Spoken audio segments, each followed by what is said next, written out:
Welcome back to Football Daily for another World Cup special. England have just mauled Wales 3-0 in a super professional performance. Doogie Critchley, Mikey McCubbin join me. Doogie, what did you make of that one?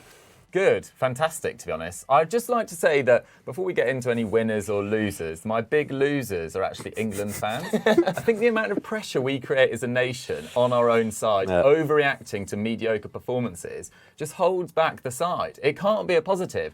That, you know, people with big profiles calling for a mid-tournament sacking at full time against the USA. At half-time in this game, which was a perfectly promising first-half performance, our press, I thought, was really good. They barely created anything. You know, people moaning at half-time that they hadn't seen enough goals come in. Guys, we're not going to be 3-0 up every time at half-time. We are amongst the tournament favourites, but we are not necessarily the best side in this tournament. And people forget how bad England have been in the past. We watched that golden generation, probably the best crop of individual talent I've ever seen in England shirt, consistently underperform at major tournaments. We then went through 3 or 4 major tournaments where we were frankly useless in 2010, 2012 and 2016, losing to nations that were either much better than us or the likes of Iceland. Gareth Southgate has built a side, got the nation behind them, and people are complaining at half-time when it's 0-0 against a Wales side. Go on, Diggs. We were completely playing off the park. So my big losers are England fans. But yes, another great performance by England through to the last 16 as group winners. Was it perfect across the 3 games? No, we had a very bad performance in the middle. But do we need to overreact? No, let's go in with a bit of confidence into Sunday. And breathe. Doogie Critchley just putting down the law there. Absolutely love it. Mikey, what do you think? Yeah, fantastic. I mean, to carry on from what Duke said, 9 goals scored from 3 games in the group. I would have absolutely bitten your hand off if you'd given that to me at the start of the tournament. Let's not forget, we were up against Iran, the US and Wales, 3 teams that would have loved to have beaten us. I think the psychological side of that, can't be downplayed. And, they're also 3 teams. I think this Wales team is not anywhere near the level that they were, in their 2016 pomp. But Iran, also, probably had a bad game against us, but not a bad team. The US did give us a really good game. I don't think it's the easiest group that England have ever had at a major tournament. Probably tougher than the Euros group that we had just last year. So, I think there's so much to be positive about. But as for this game, I mean, it went perfectly, really, considering that Southgate made a number of major changes, especially on the wings. I mean, Rashford and Foden hardly put a foot wrong all game. I think Rashford in the first half was really energetic. I think him and Luke Shaw actually, their final balls were not there in the first half. And I think that was, probably a major reason why England didn't go in 1 or 2-0 up, because, I think the build-up play was pretty perfect. Which is as soon as we entered the final third, especially on that left side, the quality of the balls into the box just wasn't good enough. But in that second half, Foden switches to the left, Rashford switches to the right, and obviously the free kicks is brilliant, but Rashford, on that right-hand side, straight afterwards, straight into Ben Davis. Southgate deserves credit for that, I think. Southgate deserves credit for the ability to move at half-time and say, let's move you out there and let's have a go from the right-hand side. That, not enough is said about Gareth Southgate getting little things like that correct, I don't think. Yeah, for sure. It's not something that he necessarily needed to do, but it did work. And is obviously influential in the Foden goal, and then cuts in onto his left foot for the second time this tournament, and scores his second. I mean, Rashford coming off the right is just not something that I would have expected to see at this tournament as a United fan, where he often isn't particularly affected on the right, has often been pushed there to kind of balance out the attack if say back in the day when Pogba was needed to play on the left, or if Sancho has needed to play on the left. But he's been a sensation there for England, and it now leaves Gareth a big decision to make. Does he stick with the more trusted pair, or at least the more long-term trusted pair of Sterling and Saka? I think they have been England's best wing duo of this generation. They are a truly brilliant, combination. But Foden and Rashford were I think they were England's 2 best players in this game, aside from Bellingham, who we'll get on to. It's a bit of he has given himself a bit of a dilemma here against the Senegal game, because I think Senegal are also a team that can be got at down the wings. They're very, very, very strong in the centre, but their full-back options are not as strong as the rest of their team, I would say. So yeah, I mean, he's got a decision to make. Yeah, I thought Rashford was absolutely amazing. Just to double down on what you said there, I mean, 6 shots, 4 on target. I think he had 50 touches of the ball, which is more than Declan Rice, and he was out wide. He's also pressing much better.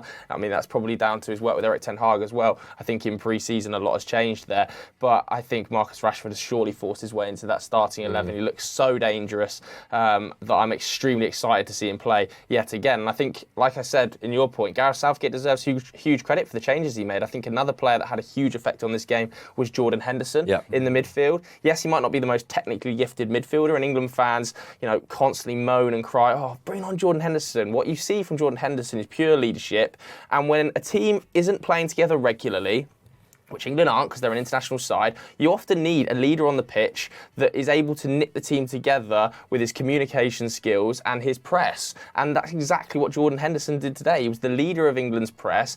Every time it went silent at the stadium, you could hear him screaming encouragement at his players. I think he was absolutely vital to the way we played today. And I also think that's put a decision into the mind of Gareth Southgate. Does he again go for a Rice and Henderson midfield that offers a little bit more stability, definitely more leadership and a better press, with Bellingham in front, who I thought was superb yet again on the day? He's like every blade of grass covered by Jude Bellingham himself in one game. Yeah, absolutely. And I think, we've talked about Bellingham being able to play as a 4, as an 8, as a 10, but actually his best performances for me for Dortmund come when he's given a licence to roam, to connect to the midfield and attack, to make dangerous late runs into the box, to use his excellent footwork. There was a move in the first half. I don't think England have done a passage of play that good, not resulting in a goal, of course. And Bellingham goes for a flick and ends up with Foden, firing over the bar. But that's what I want to see Foden and Bellingham doing, linking up in dangerous areas. And it just felt like those connections today between Maguire, Shaw, Rashford on the left-hand side, Stones, Walker, Foden on the right-hand side, club obviously all club connections, just made such a difference. And I think you're right to praise Henderson as well.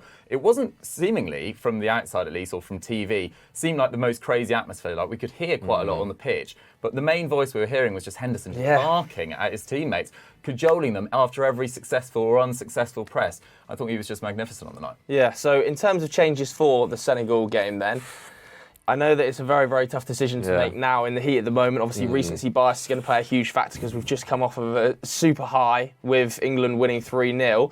But do you make any changes to that team? Or do you just go back out with the same team that's done the job against Wales? It's a tough one, isn't it? I think it is a tough one. At the same time, I think what today proved is that whoever does start, there's so much scope for making those changes, isn't there? Like you could start with Foden and Rashford again against Senegal, but at the same time bring on Sterling or Saka, who are completely rested for this game. So. It worked well being able to rest today, didn't it? Because at 60 minutes we were able to take Harry Kane off, we were able to take Declan Rice off, we could take Walker off. Like players got a lot of rest today. I think the one thing ahead of Senegal is that I think this will be England's toughest test yet, and Senegal will maybe play similarly to Wales in that I think they probably will sit back quite a lot and then look to hit England on the break. The difference is, I think, with players like Ismail Assar in the side, I think Senegal will be a lot better at that. So I would wonder whether to maybe keep Rashford on the bench for that first half, bring him on in the second when Senegal will be forced to come out more, as long as they haven't got an early goal, and maybe stick with Saka for that, because I just think he's a bit more of a technician in terms of like getting into the box. But I think Foden on the left, gave himself it's given Southgate a decision for sure. So you're going Saka and Foden? I also think, before we go back to wingers for a second, I also think there's a decision at right back, because I think Walker was great in this game. Surely Walker maintains. But in a tighter game, which we expect from this stage on... But with Ismail Assar there... Trippier's set pieces, I just think the standard of set pieces today didn't actually impress me that much, particularly Foden's corners. I didn't think they were as good, and it's one of England's key weapons. I know it sounds quite sad after watching, 2 great performances in the groups to go back to talk about set pieces, but they are one of our best strengths. So I would be, there is a chance that Trippier comes back in, despite Walker's pace. For me, I think Marcus Rashford has to play, and I'm happy with any of the other combinations of whoever you want.